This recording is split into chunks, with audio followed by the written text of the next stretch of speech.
পুরুষের চাইতে নারীর ধৈর্য অনেক বেশি। বিশেষ করে বাংলাদেশে ম্যাক্সিমাম ফ্যামিলি, ম্যাক্সিমাম সংসার টিকে আছে পুরুষের ধৈর্যের জন্য নয়, নারীর ধৈর্যের জন্য।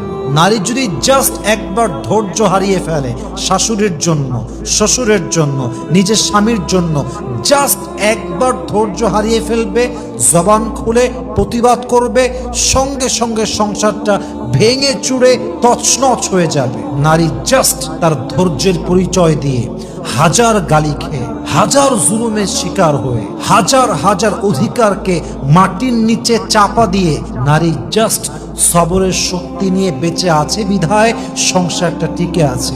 নারী যদি একবার ধৈর্য হারিয়ে দেয়, সংসারটা ভেঙে চুরে চূর্ণ বিচূর্ণ হয়ে যাবে, ঠিক কিনা বলেন?